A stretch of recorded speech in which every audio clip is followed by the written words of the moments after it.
Hello नमस्कार साथियों। मैं रामवीर स्वागत करता हूं आप सभी का अपने प्लेटफार्म आरएस एग्रीकल्चर क्लासेज में।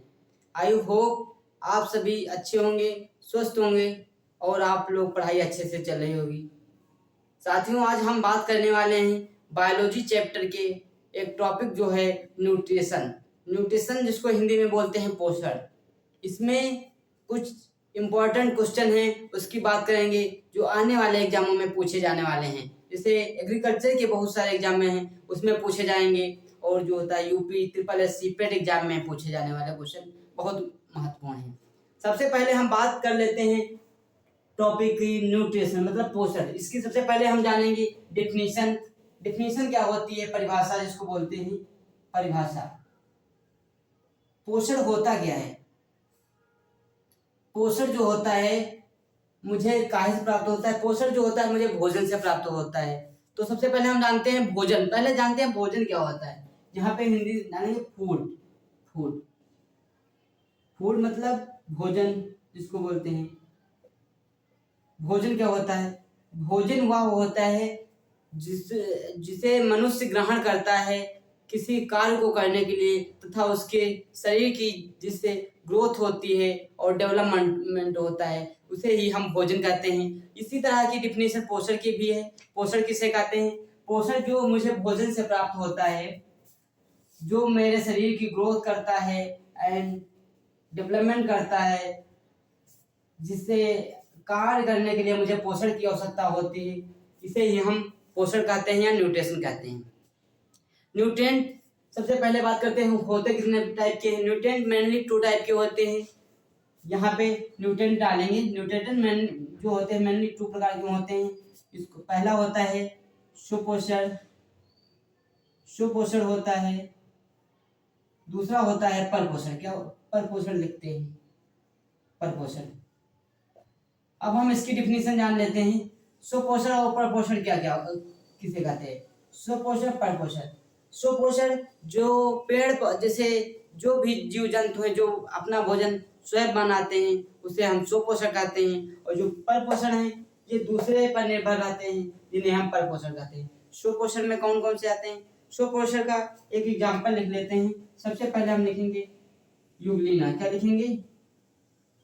यूग्लिना जो है ये जो है सुपोषण का एग्जाम्पल है। इसको हम एग्जाम्पल लिखेंगे। इसी तरह का हम परपोषण का एक लिखते हैं। सबसे पहले परपोषण में परजीवी हो गया,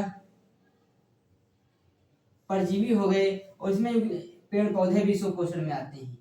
पेड़ पौधे जो हैं सुपोषण में आते हैं। इसी तरह के बहुत सारे जो होते हैं सुपोषण में आते हैं। उसके बाद हम बात करेंगे जो होता है कि कंपोनेंट ऑफ फूड। ये फूड की डिफिनेशन जाने थे, अब हम यहाँ पे बात करेंगे component of food.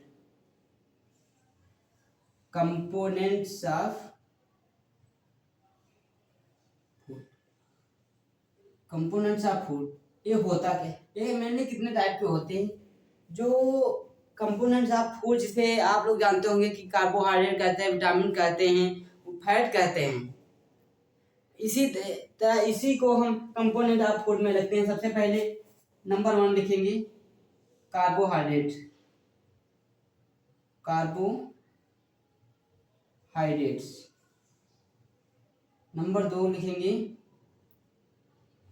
Fat. Number 3 लिखेंगे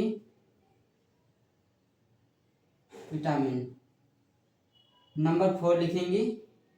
नंबर 4 क्या आ जाता है? कार्बोहाइड्रेट हो गया, फैट हो गया और विटामिन हो गया। और ये और भी आता है स्रोत जिसे हम क्या बोलते हैं? एक प्रोटीन कहते हैं। क्या बोलते हैं? प्रोटीन बोलते हैं। अब हम इसकी बात करेंगे कि कार्बोहाइड्रेट किस किस में पाया जाता है, कार्बोहाइड्रेट्स के स्रोत क्या रहते हैं और कार्बोहाइड्रेट जिस भी प्राणी या जीव में कमी होती है उससे कौन से रोग होते हैं। सबसे पहले हम जानते हैं कार्बोहाइड्रेट। कार्बोहाइड्रेट मुझे वेजिटेबल एंड फलों से मिलता है। वेजिटेबल में जो होता है आलू में सबसे ज़्यादा कार्बोहाइड्रेट पाई जाती है। फलों में केला हो गया, अनार हो गया, इन सब में जो होता है कार्बोहाइड्रेट पाया जाता है। सबसे पहले हम लिखेंगे पोटैटो। पोटैटो, बनाना, ईटीसी। इसी तरह के जो है जिसमें कार्बोहाइड्रेट पाया जाता है। कार्बोहाइड्रेट से होने वाला क्या रहता है? कार्बोहाइड्रेट से जो होता है शरीर में जो होता है जो स्टार्च होती है बहुत कम मात्रा में पाई जाती है, और जो होता है डेवलपमेंट अच्छे से नहीं होता है, और सूखा मतलब आदमी बहुत दुबला पतला होता है। और इसलिए अधिक होने से क्या रहता है, जब जिस ही प्राणी में कार्बोहाइड्रेट अधिक होगा उसमें क्या रहता है, उसमें मोटापा ज़्यादा आ जाता है और शुगर का शिकार बन सकता है। अब हम उसके बाद बात करेंगे फैट, मतलब वसा क्या होती है।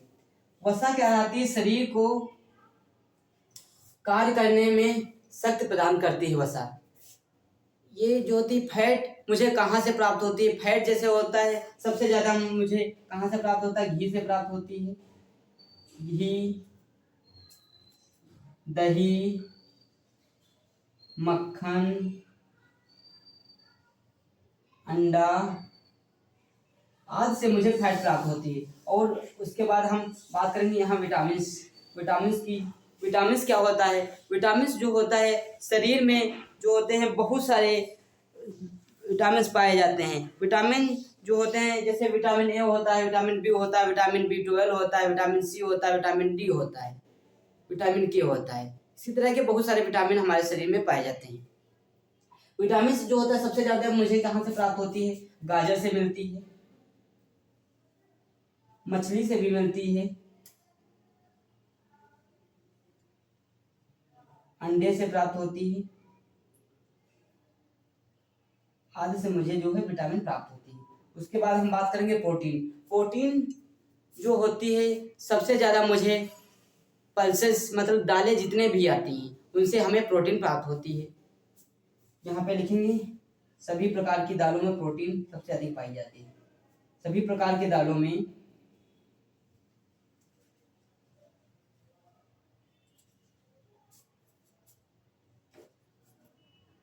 प्रोटीन सबसे अधिक होती है।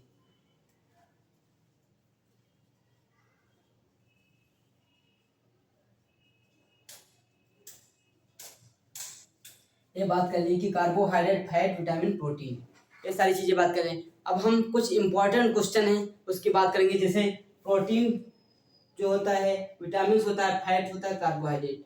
अब हम बात करते हैं कि विटामिन जो होते हैं मेनली जो बहुत सारे एग्जामों में पूछे जाते हैं। कुछ होता है साइंटिफिक नेम पूछे जाते हैं, और कुछ पूछे जाता है कि विटामिन की किस विटामिन की कमी से कौन सा रोग होता है। तो हम सबसे पहले आप लोगों से क्वेश्चन करना चाहेंगे। पहला हमारा क्वेश्चन यहाँ पे रहेगा। पहला क्वेश्चन जो है नोट करते हैं सभी लोग कि विटामिन ए का साइंटिफिक नेम क्या है। क्या लिखेंगे? विटामिन ए का साइंटिफिक नेम क्या है? सभी लोग बताइएगा कमेंट में। विटामिन ए का साइंटिफिक नेम, एक विटामिन पाई जाती है भोजन में, विटामिन ए। विटामिन ए का साइंटिफिक नेम आप लोग बताइएगा। यहाँ पे लिखेंगे साइंटिफिक नेम। साइंटिफिक नेम जो होता है विटामिन क्या क्या होता है? इसका साइंटिफिक नेम होता है रेटिनाल। क्या होता है? रेटिनाल होता है, रेटिनाल। अब हम बात करते हैं कि रेटिनाल की कमी से मनुष्यों में कौन सा रोग होता है? रेटिनाल की कमी से सबसे ज्यादा मनुष्यों में पाया जाने वाला रोग जो है इसके बोलते हैं रतौंधी। क्या बोलते हैं? रतौंधी। रतौंधी भी होता है, जीरोप्थेल्मिया भी होता है, जिसको बोलते हैं पानी से डर लगना। क्या बोलते हैं? पानी से डर लगना।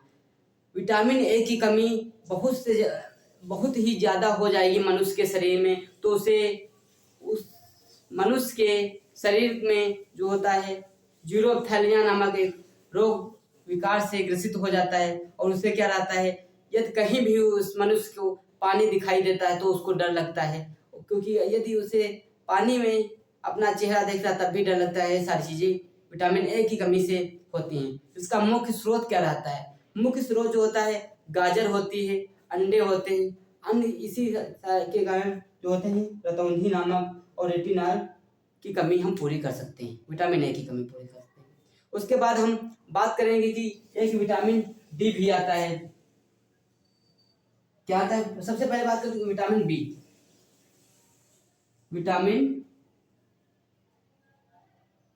विटामिन जो होता है बी, वी का साइंटिफिक नेम क्या है? आप लोग कमेंट में सभी लोग बताइए, विटामिन बी का जो है साइंटिफिक नेम क्या है? विटामिन बी है, B1 है, B2 है, B3 है, इसी तरह के विटामिन बहुत से होते हैं। सबसे पहले आप लोग बताइएगा विटामिन B1 का साइंटिफिक नेम क्या है? यहाँ पे लिखेंगे विटामिन B1 का साइंटिफिक नेम क्या है, बताइएगा सभी लोग। विटामिन B1 का साइंटिफिक नेम क्या है? थायमिन। क्या है? थायमिन है। थायमिन इसका साइंटिफिक नेम है। अब हम उसके बाद लिखते हैं विटामिन B2। क्या है? Vitamin B2। विटामिन B2 का साइंटिफिक नेम क्या है? राइबोफ्लेविन। क्या है? इसका साइंटिफिक नेम है राइबोफ्लेविन। इसका साइंटिफिक नेम क्या होगा? राइबोफ्लेविन। राइबोफ्लेविन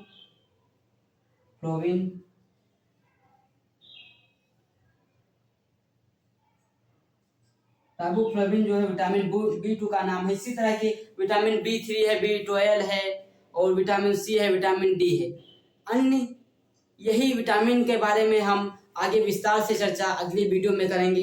इसी तरह के हमारे वीडियो पाने के लिए हमारे चैनल पे यदि आप लोग नए आए हुए हैं तो RS एग्रीकल्चर क्लासेस को सब्सक्राइब करना ना भूलिए और अपने दोस्तों के पास ज़्यादा से ज़्यादा शेयर कीजिए। और मिलते हैं अगले वीडियो में, तब तक के लिए थैंक यू।